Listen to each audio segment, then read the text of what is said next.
guiado tu camino y a tu lado siempre está. Sus promesas cumplirá y a su tiempo lo verás. Eres parte del pueblo de Dios, Él te levantará, te restaurará y tu victoria llegará. Fuiste llamado y escogido, a su voz has respondido. Es tiempo de creer. Centro Victoria, nacimos para vencer.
¿Se acuerdan lo que dijo Jesús? 2 hombres construyeron una casa, vinieron vientos y soplaron contra la casa, pero la casa siguió en pie porque estaba fundada sobre la roca. Y esa roca es la palabra de Dios. Una vida, un negocio, una casa que está fundada sobre la palabra, no es que no va a tener tormentas, van a venir y van a ser fuertes, pero va a permanecer en pie. Y yo creo que esa es la palabra mágica, la palabra clave: resistiré. No importa lo que el diablo tire. Hay una parte, me hace gracia, porque hay una parte de la canción que dice: cuando el diablo pase la factura, y yo voy a resistir. Y yo creo que esa es la actitud, hermano. Esto no es del que llega primero, es del que aguanta hasta el final. Y no es porque lo digo yo ni porque lo dice la canción, es porque lo dijo Jesús. Dice: el que persevere hasta el fin, ese será salvo. Esto no es una carrera de 100 metros, es una maratón. Y es de resistencia. Amén. ¿Por qué venimos a la iglesia? ¿A qué vino?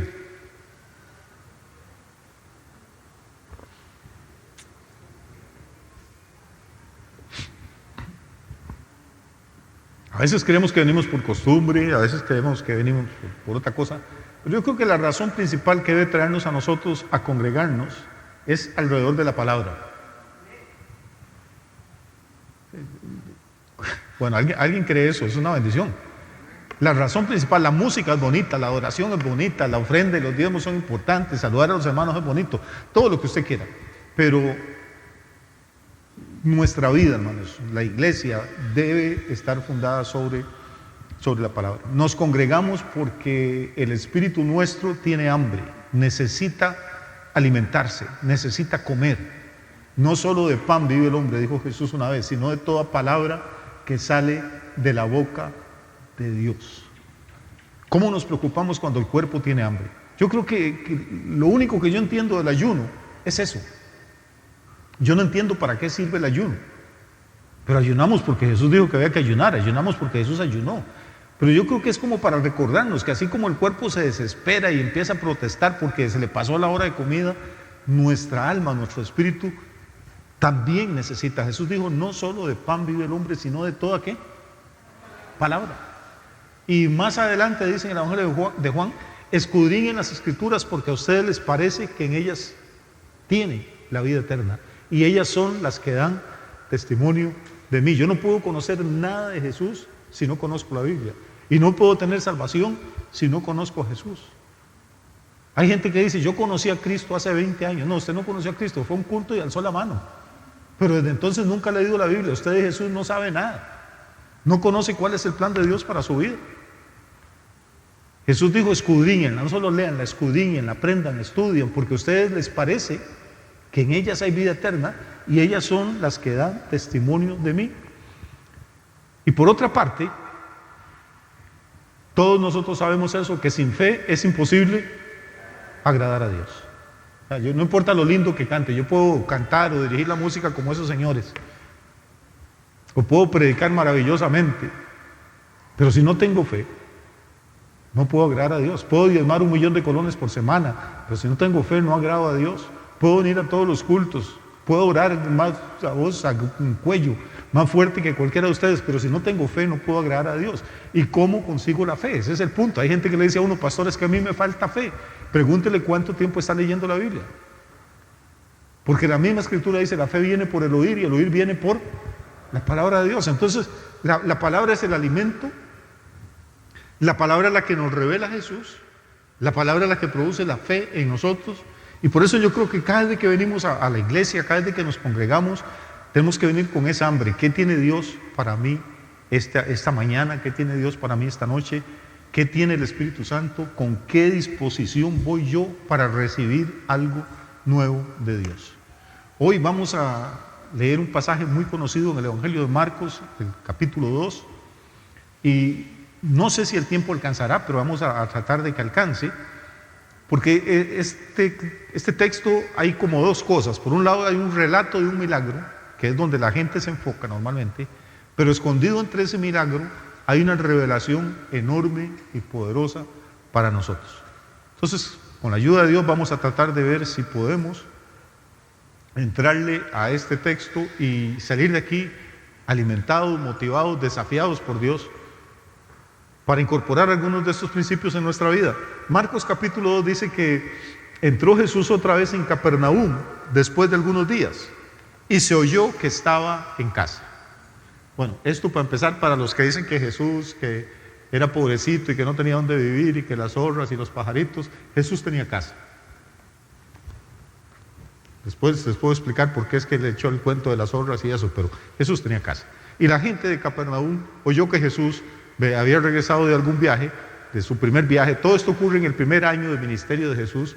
Él está empezando su ministerio público y la gente oyó que él había llegado, había hecho algunos milagros, había libertado a un hombre, había sanado a un leproso, poquitos, pero ya la fama de él se iba esparciendo. Y dice que inmediatamente que supieron que él estaba en casa, se juntaron muchos, de manera que ya no cabían ni aún a la puerta, y les predicaba la palabra.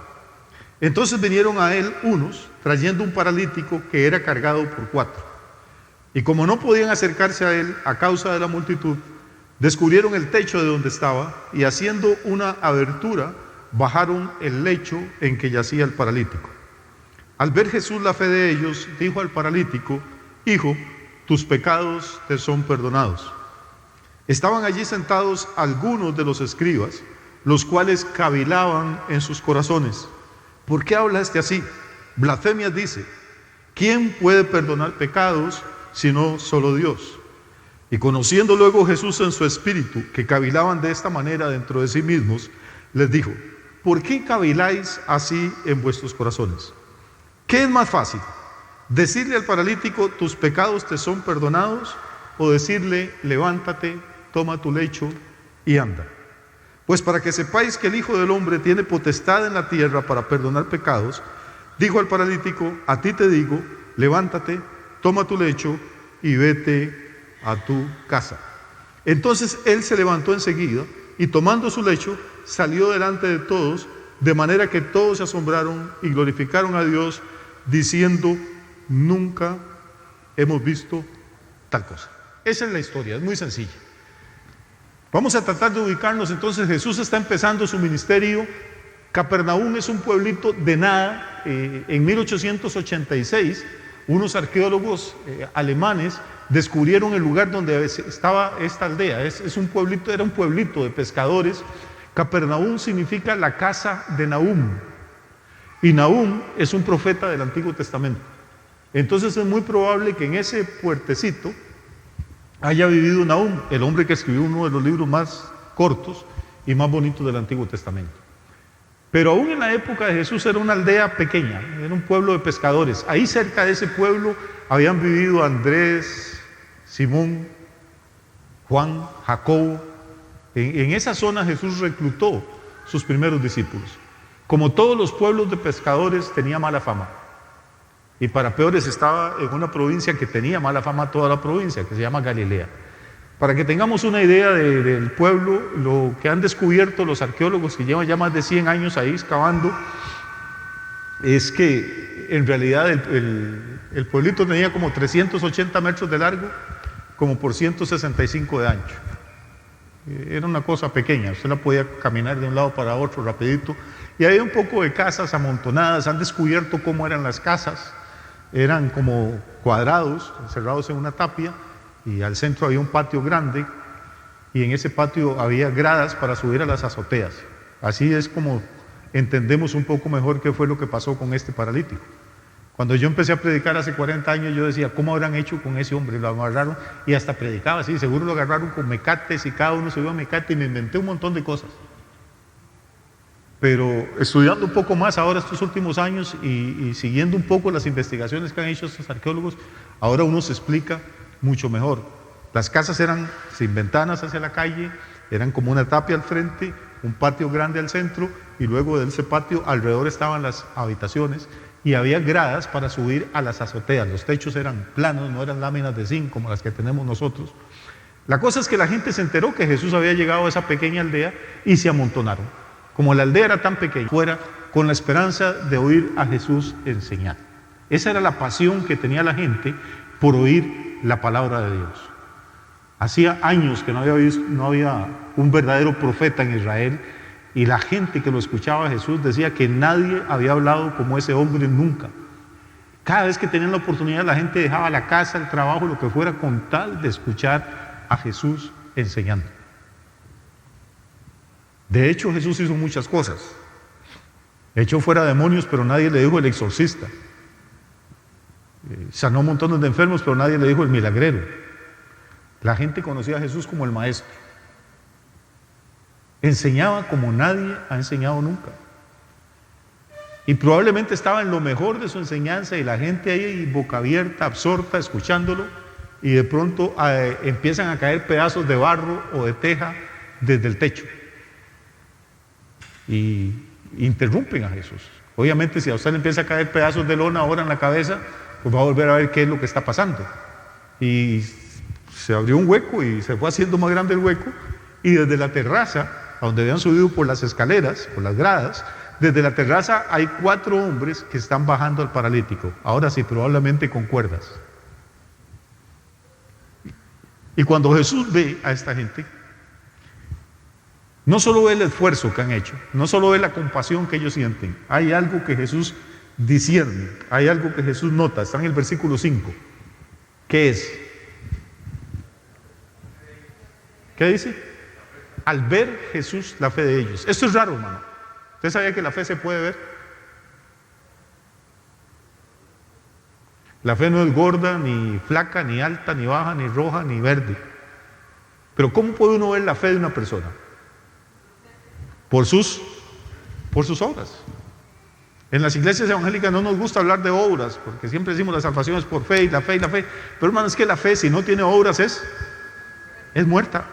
La Biblia dice: muéstrame tu fe sin tus obras y yo te mostraré mi fe por mis obras. O sea que la fe se puede demostrar. ¿Cómo se demuestra? No es hablando, ni es repitiendo versículos bíblicos como un perico, es con hechos.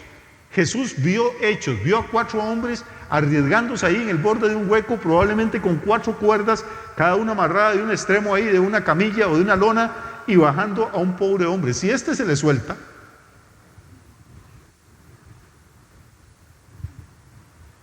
queda peor que paralítico. Y cuando vio la fe de ellos, Jesús no esperó ni a que le dijeran nada. Hace algo extrañísimo. ¿Qué es lo que hace? Dice, al ver Jesús la fe de ellos, Marcos 2:5, ¿qué hizo? Le dijo: hijo, tus pecados te son perdonados. No se metió con la parálisis, no se metió con la enfermedad, no les preguntó de dónde venían, no preguntó cómo se llamaba el enfermo, no preguntó de qué familia provenía, no preguntó qué enfermedad sufría, no preguntó cuántos años tenía de estar postrado en una cama. A Jesús no le interesó nada de eso. Se fue de una vez y le dijo: hijo, tus pecados te son perdonados. Voy despacio. Esto no significa que aquel hombre había quedado paralítico porque era un gran pecador, porque si fuera así, habría más paralíticos en el mundo que gente caminando. Porque hay predicadores que dicen que cada enfermedad que uno tiene es por algún pecado. No, eso es una tontería. La gente se enferma de COVID no porque son pecadores, se enferma porque hay un virus que anda por ahí y que contagia a las personas. Pero ¿por qué en este caso específico Jesús, antes de hablarle a la enfermedad, antes de resolver el problema que había llevado a aquellos 4 hombres y aquel paralítico ahí, le dice públicamente: hijo, tus pecados te son perdonados? Porque vamos a ir despacio para lograr entender qué es lo que está pasando en ese lugar. Versículo 6. ¿Qué ocurrió cuando Jesús dijo: tus pecados te son perdonados? ¿Sabe qué ocurrió? Nada. El paralítico siguió tan paralítico como estaba cuando lo llevaron. Pero las palabras de Jesús produjeron algo. Había alrededor de Jesús, sentados ahí, habían logrado entrar de primeros algunos escribas. Los escribas eran expertos en el Antiguo Testamento. Eran gente que se sabía la Biblia para atrás y para adelante. Algunos de ellos tenían una caligrafía excelente y se encargaban de copiar los manuscritos de los profetas, letra por letra, con una paciencia infinita. Y la gente los honraba y los respetaba por el conocimiento de la Biblia, del Antiguo Testamento, que estas personas tenían. Entonces Jesús estaba enseñándole, y no solo había pescadores y personas ignorantes, había alguna de la gente más preparada en esa casa. Y en cuanto los escribas oyeron que Jesús dijo: tus pecados te son perdonados, algo se les conmovió por dentro. No se atrevieron a abrir la boca porque estaban en casa ajena. No se atrevieron a abrir la boca porque había una multitud ahí, pero empezaron a cavilar. 3 veces usa Marcos el verbo cavilar. Cavilar es una palabra que ya no utilizamos nosotros, pero es como pensar, meditar, reflexionar. Como si se hubieran puesto de acuerdo, todos empiezan a pensar, ¿qué le pasa a este tipo? Es un blasfemo. ¿Quién puede perdonar pecados sino solamente Dios? Yo quiero que usted se olvide del paralítico un momentito porque nos hemos centrado mucho en él. Pero Jesús está usando este paralítico como una ocasión también para dar una revelación enorme a aquella gente y a todos los que hemos leído este pasaje a lo largo de los siglos. Yo creo que esta es la primera vez que los enemigos de Jesús tienen razón. Estos son escribas, son expertos en la Biblia, no son el tontito del pueblo y el borracho del barrio, hermano.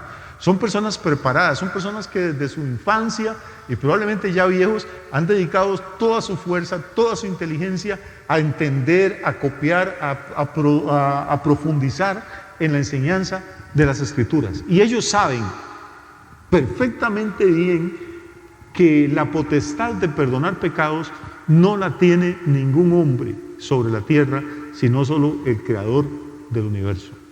Cuando ellos oyen a Jesús decir a este hombre que le perdona sus pecados, esta gente se escandaliza. No abren la boca, no dicen nada, pero Jesús dice la Escritura que en su espíritu sabía lo que ellos estaban cavilando.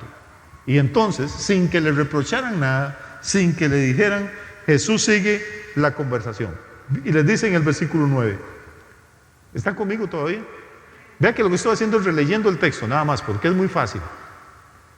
Pero hay que matizar los detalles. En el versículo 9 les hace una pregunta, de esas preguntas que hacía Jesús, que lo dejaban a uno. La pregunta es, ¿qué es más fácil?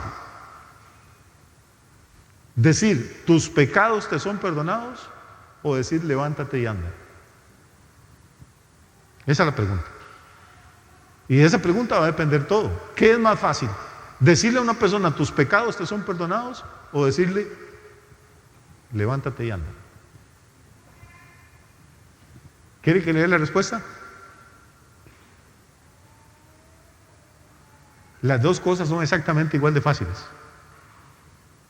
Yo le puedo decir a cualquiera de ustedes, tus pecados te son perdonados, e igual le puedo decir a esa silla, levántate y anda.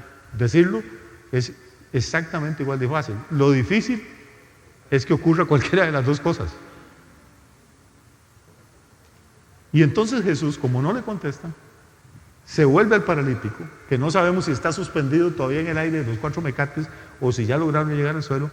Seguro ya está en el suelo y se vuelve y le dice, pues para que sepáis, vea para lo que lo está sanando, para que sepáis que el Hijo del Hombre tiene potestad en la tierra para perdonar pecados, a ti te digo, levántate, toma tu leche, dijo un misionero gringo, levántate, toma tu lecho y vete a tu casa. Y dice que al instante el paralítico se levantó, arrolló la camilla, no era que andaba en una cama king size, arrolló la camilla en la que andaba y se fue para la casa. Yo no quiero saber qué pasó después de eso, pues si la gente estaba maravillada antes, ¿qué pasa después de que uno ve un milagro de esta magnitud? Pero note que todo el énfasis, aquí hay una parte histórica que es el milagro y la sanidad, pero hay una parte teológica, hay una parte de revelación que es la que tenemos que enfocarnos en. Porque hoy en día hay mucha confusión con respecto a esto. Los escribas tenían razón por primera vez y el punto que ellos están defendiendo es este: nadie tiene poder para perdonar pecados sino solamente Dios. Pero ahora Jesús le dice a este tipo, tus pecados te son perdonados. ¿Cómo sé yo si esos pecados le fueron perdonados o no le fueron perdonados? El milagro es la confirmación física de que algo espiritual había ocurrido a aquel hombre. ¿Por qué? Porque Jesús les dice, bueno, ¿qué es más fácil decir? ¿Tus pecados te son perdonados? O levántate y ande. Bueno, pues para que vean, sepan que yo sí tengo poder para perdonar pecados, a ti te digo, levántate y vete para tu casa. No sé si me están siguiendo hasta aquí o si ya los perdí. Pero aquí todo el punto no es de qué había quedado paralítico el hombre, si era que se había caído de un caballo, si era que le habían pegado un garrotazo en la cabeza. Ese no es el punto. Aquí el punto no es médico, hermano, el punto es de revelación. No sé ni de qué se enfermó, lo único que sé es que se fue sano. Pero aquí lo que importa es que Jesús dijo que lo iba a sanar para que supieran que era el Hijo del Hombre el que tenía potestad de perdonar pecados en la tierra. ¿Qué pasa hoy en día, hermano, con la religión? La gente vive como le da la gana toda la semana, o la quincena, o el mes, o el año, cuando quiere, y allá de pronto un día se acuerda o siente que se va a morir, entonces dice, me voy a ir a confesar. Y van donde un señor que no conocen, ni los conoce, y le cuentan con pelos y señales todo lo que han hecho y lo que han dejado de hacer. Y luego el Señor le dice, ego te absolvo, yo te perdono. Rece 3 Padres Nuestros, 2 Ave María y se va para casa. ¿Cómo sabe esa persona si realmente fue perdonada o no fue perdonada? Porque bíblicamente el único que tiene poder para perdonar pecados es ¿quién? Es Dios. Y cuando Jesús demuestra con su milagro que el Hijo del Hombre tiene poder para perdonar pecados en la tierra, entonces ¿qué es lo que Jesús está demostrando? Está demostrando su divinidad, está demostrando que Él es Dios. Cualquiera le puede decir a usted, yo te perdono. Pero esa persona que te dice, yo te perdono, no puede decirle a un paralítico, levántese y vaya para la casa. Porque decir las palabras es lo más fácil que hay. Usted puede decirle a cualquiera, yo puedo decirle ahorita, noche desaparezca, que venga el sol. Y eso es facilísimo, cualquier loco lo dice, pero no va a ocurrir. Pero la gente se va feliz con las palabras de otro hombre que ni conocen, ni los conoce a ellos. La Biblia habla de la confesión de pecados. ¿Sí? Pero dice, confesaos vuestras ofensas los unos a los otros. ¿Qué sé yo? Yo estuve hablando mal del hermano Pepe y me lo comí el viernes ahí en mi casa y con otros hermanos, y el sábado vengo y lo veo del culto y todo hipócrita hoy y le digo, Dios le bendiga. No, lo que dice la Biblia que debo hacer es confesarle mi pecado. ¿A quién? No al pastor, a Pepe. Y decirle, Pepe, qué pena, no sé qué me pasó ayer, me fui de la lengua, hermano, y yo, vos sabes que te aprecio y nos conocemos de hace años, y dije cosas tuyas que no debe haber dicho y las dije cobardemente porque no estabas ahí. ¿Tendrías la gracia, la misericordia de perdonarme? Y Pepe me puede perdonar de lo que yo dije contra él. Y si es honrado, de una vez dice, ay, qué dicha que tocaste el punto, porque eras que yo también he estado sobrevolando filo que da gusto. Me perdonarías y nos abrazamos y aquí no pasó nada. Ese es el único poder que tenemos. Pero si yo le digo a Pepe, vieras que me siento mal, fíjate que ayer se le cayó a una hermana del bolso un billete de 50,000 pesos y yo andaba en una quema, hermano, y lo agarré, me agaché y lo junté como para llamar a la hermana, pero después, no sé, me lo dejé en la bolsa. Y Pepe me dice, ego te absolvo, va para la casa. Pepe no tiene ningún poder para perdonarme ese pecado, porque a él no le he robado nada. Que tendría que buscar yo después a la hermana y decirle, hermana, hace un mes le robé 50,000 pesos, ahora no tengo cómo pagárselo, pues yo sé que usted lo buscó desesperadamente, era donde pagar la luz, me siento súper mal, hermana, pero créame, le voy a pagar, si tengo que ir a lavar el carro, si tengo que ir a limpiar los vidrios de la casa, déme la oportunidad, hermana, y por favor perdóneme. Esa hermana me puede perdonar porque a ella fue la que le hice el daño. No sé si me estoy explicando. Lo que manejamos religiosamente es un concepto, hermano, que ha engañado a la gente de que un hombre, si hace ciertos estudios, si va 4 o 5 años a un seminario, recibe un poder sobrenatural para decirle a todo el mundo, yo te perdono, yo te perdono, yo te perdono, a personas que no le han hecho nada a él. O sea, en vez de avanzar hemos retrocedido. No hemos entendido que para que una persona pueda tener el poder de perdonar a otros, tiene que tener también el poder de limpiar leprosos, echar fuera demonios, resucitar muertos, levantar paralíticos, y yo no conozco a nadie así, hermano. El milagro de Jesús es una demostración de que sí, los escribas tenían razón, solo Dios puede perdonar pecados, pero ahora Jesús los está llevando un paso más allá. Ustedes tienen razón, solo Dios puede perdonar pecados, pero yo perdono pecados. Y vean, como prueba de eso voy a levantar al paralítico. ¿Qué les está diciendo entonces? Que Él es Dios, es que no hay más salida. Ese es el tema principal de esto. Repito, no es el paralítico, es muy lindo la historia y los amigos o los vecinos que lo llevaron, pero aquí hay algo más profundo. Deberíamos tener la capacidad nosotros, la humildad de pedirnos perdón unos a otros y la misericordia de perdonarnos cuando alguien nos ofende. Es cierto. Jesús dice, si ustedes no le perdonan a los hombres sus ofensas, el Padre Celestial tampoco le va a perdonar a ustedes las suyas. Entonces, sí, yo tengo poder para perdonar pecados. Usted tiene poder para perdonar pecados, pero ¿cuáles? ¿Los que yo cometo contra usted o los que usted comete contra mí? Pero de ahí en fuera, ningún hombre, ninguna mujer en este planeta tiene autoridad para decir, yo tengo un título que me dieron ahí de teología y lo tengo colgado en la oficina, como los médicos y los abogados cuelgan el suyo, y mi título me da a mí la autoridad para perdonarle pecados a todos a los que vengan. Eso no existe. No existe en la Biblia, no tiene sentido, no tiene lógica y no está en la Biblia. Es la mentalidad religiosa, hermano, la que le ha robado a Jesús la gloria y el poder y la autoridad de perdonar pecados para dársela a hombres que son pecadores. No sé si eso queda claro. Pero después de esto, y ahora podemos pasar a la segunda fase,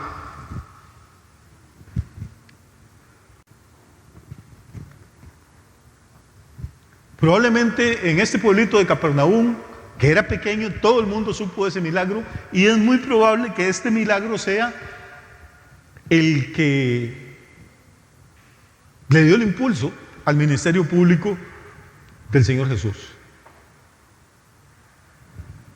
Porque el milagro también es impresionante, aparte de que la enseñanza es maravillosa, pero el milagro es impresionante. ¿Qué ingredientes, qué elementos podemos nosotros encontrar en este? Volvamos por favor al principio de la historia, que era el versículo 1. Entró Jesús otra vez en Capernaum después de algunos días y se oyó que estaba en casa. E inmediatamente se juntaron muchos, de manera que ya no cabían ni aún a la puerta. ¿Y qué hacía Jesús con ellos? ¿Les predicaba qué cosa? La palabra. Mi pregunta es, esa gente eran pobres, era una aldea muy pobre, muy pequeña, tenían necesidades económicas, probablemente había gente que le hacía falta plata, que le hacía falta comida, debía haber algunos enfermos, pero Jesús estaba ahí regalándole monedas a todo el mundo o estaba haciendo un óleo de milagros. No, le estaba dando lo mejor que él tenía. ¿Y sabe que lo mejor que le puede dar a alguien a usted es darle una palabra revelada por Dios? Hay gente que si alguien le regala $1.000.000 se derriten. ¡Uy, qué bendición! Dios te bendiga, hermano. Si Dios a través de uno les da una enseñanza o les da un mensaje, no es todo bonito el culto. Pues ni siquiera hemos aprendido a valorar lo que es realmente importante en nuestra vida. Jesús le estaba dando lo mejor que podía darle, le estaba dando a esta gente la palabra. Versículo 3. Entonces vinieron a él unos trayendo un paralítico que era cargado por 4. Ok, hay un milagro, no lo podemos evitar, pero vamos a ver qué vemos nosotros de ese milagro. En primer lugar, veo 4 personas que tenían una cosa impresionante que se llama convicción. Recuerden, estamos en el primer año del ministerio de Jesús. No hay televisión, no hay radio, no hay periódicos.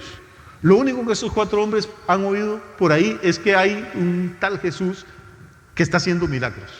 Y ellos tienen un amigo o un pariente, no sabemos, o un vecino que no tiene esperanza, que no tiene ninguna posibilidad de volver a caminar nunca, ganarse la vida nunca. Trate de pensar en la vida de un paralítico en aquella época. No había silor, no había terapeutas, no había IMAs, no había absolutamente nada, hermano. Si la gente no le llevaba a su cama ahí en el suelo, en la lona donde usted estaba, el bocadito de pan y el traguito de vino, usted se moría de hambre. No podía ganarse la vida, no había ninguna institución que lo ayudara. Y esta gente se conmueve.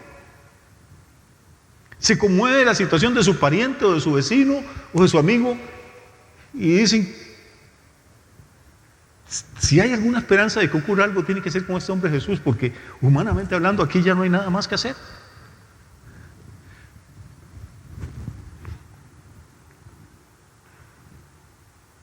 Yo no sé si usted alguna vez se ha sentido conmovido por algo, por alguna situación de otra persona, de un vecino o de un desconocido, hermano. Hay situaciones que lo marcan a uno. Yo me acuerdo una vez iba yo para la casa de mis papás como a las 2 de la tarde a Palmares y vi que había un Toyota varado, vamos a ver cómo le digo, empezando a subir la cuesta del Brasilia. Ahí está la división esa del centro de los carriles, y un señor se le había varado su carro y lo había puesto ahí, y toda una familia adentro, con niños y todo. Como a las 4 yo seguí. Como a las 9:30 de la noche venía para el centro otra vez y paso y estaba el carro ahí y toda la gente encerrada. Qué raro. Paré a ver qué era. de una familia que venían de Santa María de Ota por ahí, con niños. Se les había varado el carro como a las 11 de la mañana. No tenían plata, no tenían teléfono, no tenían nada. Y le digo, ¿pero a dónde comieron? No, es que no podemos salir del carro, no podemos dejarlo solo. No conocemos. Le digo, ¿no han comido nada? No. Y me vine en carrera donde el chino aquí, que estaba por el Parque de la Madre, donde Fumín. Y le digo, Fumín, alísteme 2 litros en una botella de coca, 2 litros, alísteme 2 litros de café y un poco de arroz cantonés ahí, raspe la olla a ver qué quedó. Me dijo, pues Yamil, ya estoy cerrando. ¿Y qué fue? Me dice, y ya le conté. Me dice, no, entonces espere para ver qué hacemos. Hermano, se fajó el hombre. La cosa es que le llevamos comida a esas personas. ¿Y cómo se llamaban? No sé. ¿Los volvió a ver? No, nunca. Pero ver a esa señora casi llorando y ver a los hijos comiendo y de todo, ¿no? Eso vale toda la plata del mundo.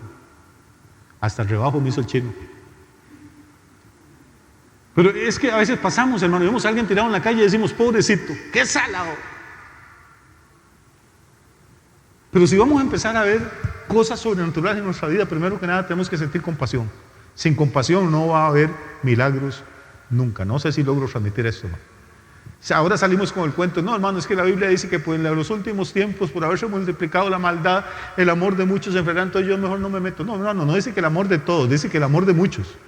Tiene que quedar gente todavía en la iglesia que sea capaz de sentir compasión. Compasión por el borracho, compasión por el adicto, compasión por esos muchachos que se están volando el cerebro con piedra, hermano, que están condenados a una muerte terrible ahí desde que tienen 18 o 19 años de edad. Compasión por las prostitutas, compasión por la gente que no son ni prostitutas, ni borrachos, ni drogadictos, porque son gerentes y empresarios y se van a ir al infierno porque no conocen a Cristo. Si no nos mueve la compasión, hermano, entonces nada de lo que estamos haciendo va a tener valor delante de Dios. ¿Saben por qué los cristianos no evangelizan a otros? ¿Saben por qué no ganamos almas? Porque no tenemos compasión. Si de verdad creyéramos que el vecino se va a ir a un infierno eterno por no aceptar a Cristo, ¿no cree usted que haríamos nuestro mejor esfuerzo porque esa persona oyera la palabra, para que se convirtiera?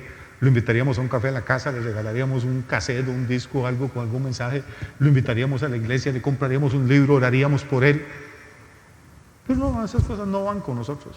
No, yo voy a la iglesia y cada uno en su casa y Dios en la de todos, sacamos un montón de versículos estúpidos que no existen porque hemos perdido la compasión. Esa enseñanza sobre el perdón y ese milagro del paralítico nacen de un acto ¿de qué? De compasión. No predicamos, hermano, para llenar el templo, predicamos para llenar el cielo. No predicamos para tener la iglesia más grande del sur de Costa Rica. Si la tenemos, bendito Dios, y si es la más grande de Costa Rica y llega a ser la más grande de eso es secundario. Pero predicamos porque sabemos que cada gente que se convierte es gente que pasa de la muerte eterna a la vida eterna en Cristo Jesús. Si perdemos eso, nos hemos convertido en una religión más. Donde no hay compasión, lo que queda es religión, rutina, costumbre. Pero esa gente no solo tenía compasión, hermano, tenían convicción. Usted no se va a echar un hombre a la espalda, hermano, y lo va a caminar, no sabemos si cuadras o kilómetros, no sabemos desde qué pueblo venían estas personas con ese tipo. Recuerde que estoy hablando de que Capernaum es un pueblo pesquero, y le puedo decir algo más de Capernaum, está a 260 metros bajo el nivel del mar. Es una de las zonas más calientes de la tierra. Caminar con 4 tipos, con alguien ahí haciendo equilibrio, no era nada fácil. El suelo es arenoso, cuesta hasta caminar en la arena. La gente no tenía botas en aquella época, andaban descalzos o en sandalias. Pues estos tipos tienen la convicción de que con ese esfuerzo que ellos van a hacer, le van a dar a su amigo la última o la única oportunidad de su vida. Entonces no solo tienen compasión, tienen convicción. Convicción de que Jesús puede hacer algo. A esa convicción le podemos llamar fe, como usted quiera llamarlo. Certeza. ¿Recuerda lo que es la fe según Hebreos? ¿Qué es?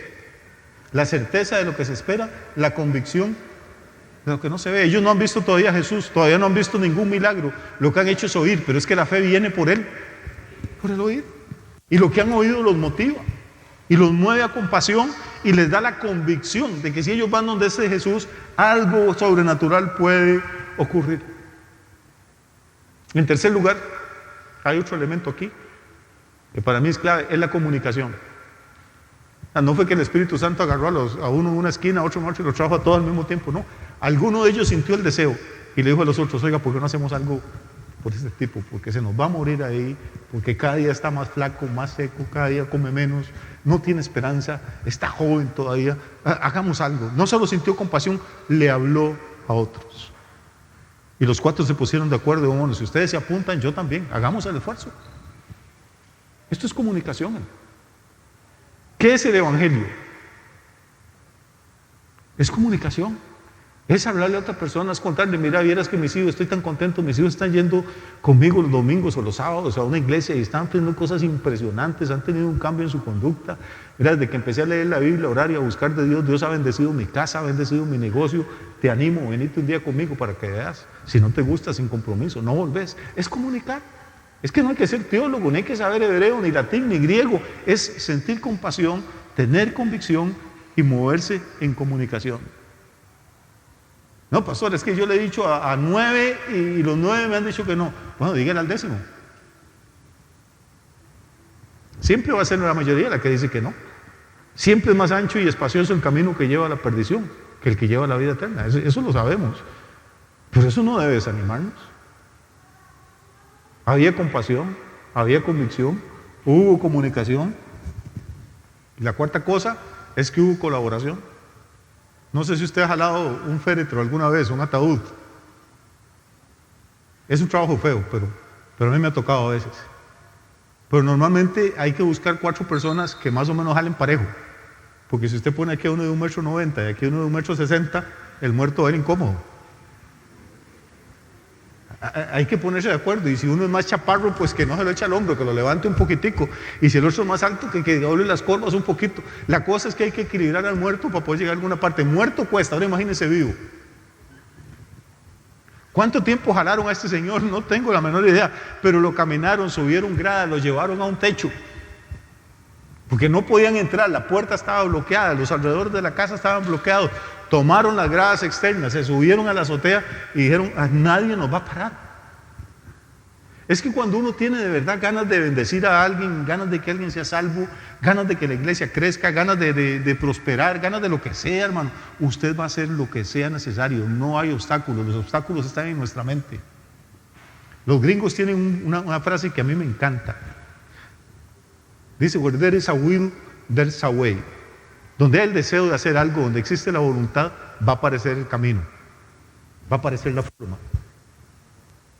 Cuando no encontramos la forma de hacer algo es porque realmente no teníamos la voluntad de hacerlo. Pero el que se propone hacer algo en su corazón, y más si es algo para Dios, Dios le va a abrir puertas. Y si hay que encaramarse las gradas, se encarama. Y si hay que desbaratar el techo, lo desbarata. Y si el dueño de la casa se enoja, pues que se enoje, carajo. Pero aquí está el paralítico, van a ver qué hacen con él ahora. Si se enoja mucho, pues el techo ahí se lo dejo en prenda. Póngalo a trabajar para que le arregle el techo.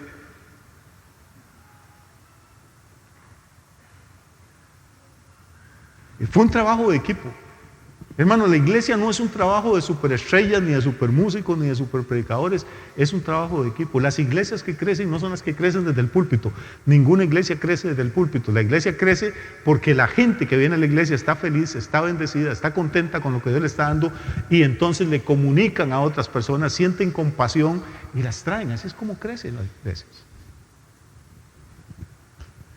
Las iglesias evangélicas tradicionales lo que tienen son 40 o 50 personas que se sientan todos los domingos a ir al predicador.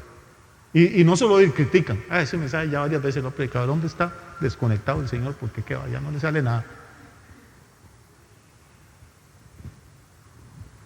Una vez prediqué en la iglesia ahí en el centro, y había una gringuita de estas que vienen con el American Field Service de intercambio. Cuando terminé de predicar, se vino llorando la muchacha, 16, 17 años, no recuerdo. Se vino llorando al púlpito y me dice, pastor, yo soy hija de un pastor.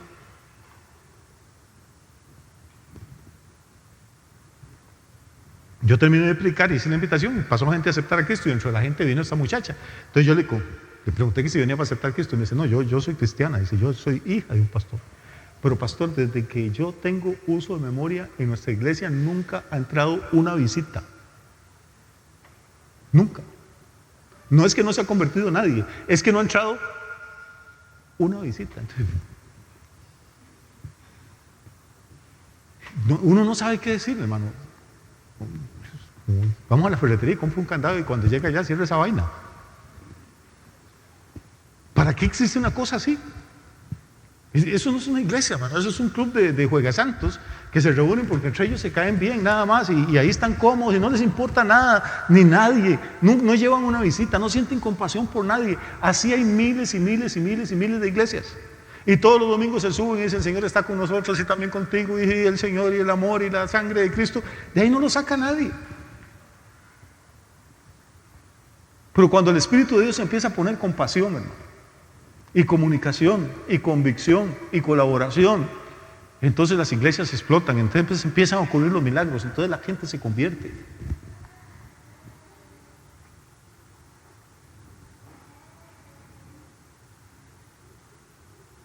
Nosotros no somos expertos en ovejas, pero las ovejas, los rebaños, los pastores, son figuras que se utilizan mucho en la Biblia.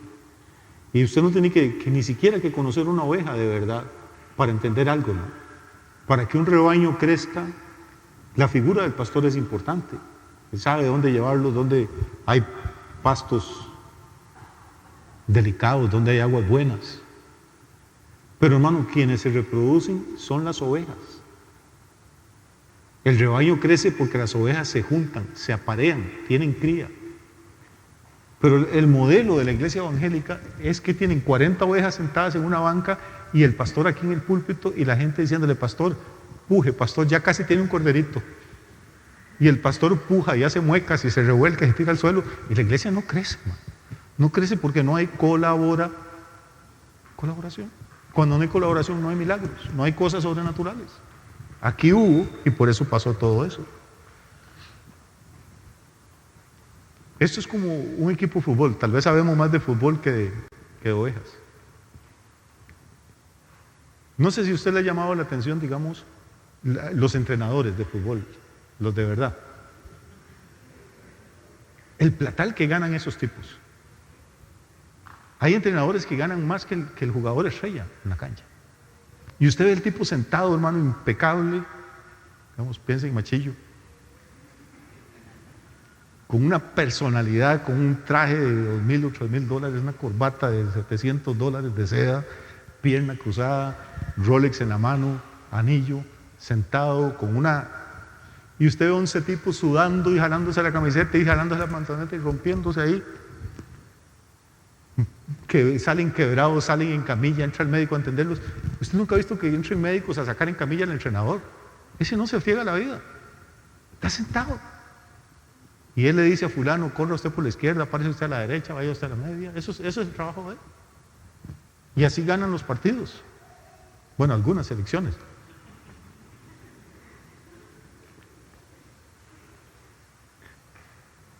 Pero usted sabe qué es la iglesia.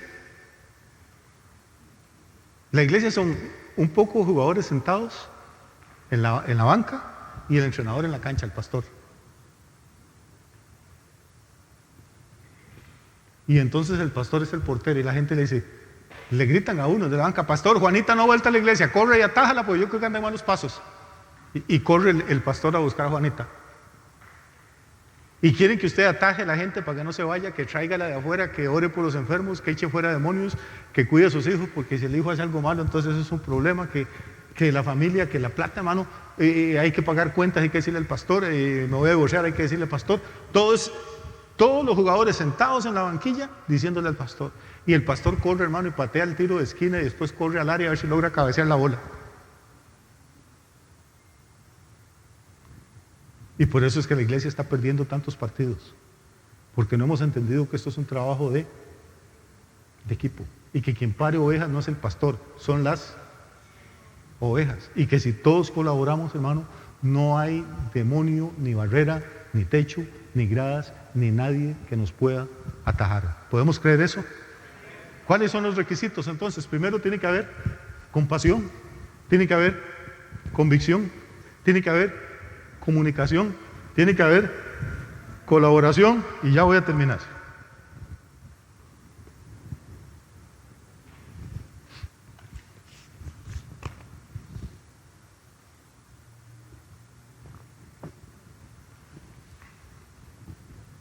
Tiene que haber determinación. Determinar algo es cuando usted se propone un objetivo y no deja que nada ni nadie lo saque de ahí. ¿Usted tiene idea de cuántas historias uno ha oído en la vida, por ejemplo, de muchachos y muchachas que la familia era pobre, que los papás hicieron un esfuerzo para mandarlo a la universidad y soñaban con tener un hijo o una hija que fuera médico o abogado o ingeniero o arquitecto o algo? Y entran con ese sueño y al primer año o al segundo año se encuentran con un baboso y se enamoran, quedó embarazada la chiquita y hasta ahí llegó la carrera. No le faltó inteligencia, no le faltó plata, no le faltó oportunidad, sus papás lo hicieron, pero le faltó determinación para decir: yo voy a sacar mi título, voy a sacar mi carrera. Una vez que tenga mi título, ya verá Dios con quién me caso o a quién me consigo, pero ahorita yo estoy enfocado o estoy enfocada en esto es mi meta, esto es mi prioridad. Esta gente, ¿usted tiene idea de cuántos obstáculos? Llegar uno con el paralítico cansado y sudado y ver a aquel gentío en la casa y decir: no, hombre, tenemos este carajo acá, ¿cuándo nos van a atender a nosotros? Hay que sacar ficha y mire, van por el 87 y ve el filón que hay. No, dijeron: bueno, no, por en medio de esa gente no nos van a dejar pasar, ellos llegan primero que nosotros. Pero vea, démosle vuelta a la casa, no se ve ningún hueco, pero yo creo que hay, y si nos subimos por aquella grada, sí, pero Jesús está abajo, ¿qué vamos a hacer nosotros en la azotea? Y digo: bueno, ¿y si hacemos un hueco en la azotea? ¿Y si se enoja el dueño? Pues si se enoja, que se enoje. ¿Y usted cree que ellos llevaban cincel y martillo para abrir el hueco? No, hermano, tuvieron que improvisar. Anda vos y te traes aquella piedra que está por ahí mal puesta, que no te vea nadie. Y usted que tiene brazos como más fuertes, vuélele pedradas a esta vaina hasta que el adobe de arriba se quiebre. Y el boronero que le está cayendo de abajo, que se sacudan ellos a como puedan. La cosa es que estamos determinados a que este hombre va a conocer a Jesús hoy. Es su última oportunidad, es su única oportunidad. Y no vinimos hasta aquí para devolvernos. Nosotros cantamos una canción que dice, ¿se acuerdan? Él no nos trajo hasta aquí para volver atrás. Nos trajo aquí a poseer la tierra que nos dio. Eso es determinación. Es la canción que oímos ahora al principio. Aunque los vientos de la vida soplen fuertes, soy como el junco que se dobla, pero siempre sigue en pie. Y eso es todo el tema del sermón, hermano. Queremos ver milagros en nuestras finanzas, en nuestras vidas, en nuestra iglesia. Sí se pueden ver, pero no caen así del cielo como sacudir un palo y empiezan a caer milagros y sanidades y prosperidades. No, hay ciertos principios. Primero que nada nos mueve ¿la qué?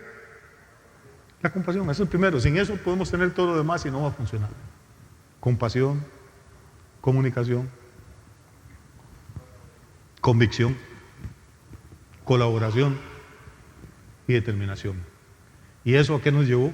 Nos llevó a un hombre bendecido que podía ahora ir a trabajar, ya no iba a ser alguien que dependiera de la caridad de los demás, podía ganarse la vida, podía conseguir esposa, podía tener sus propios hijos, y quién sabe si ahí por algún lugar del Medio Oriente todavía no habrán requete contra tataranietos de ese señor caminando, porque alguien se preocupó porque su vida cambiara. Pero aparte de eso, nos permitió a nosotros recibir de parte de Jesús una lección que es la más importante de todas.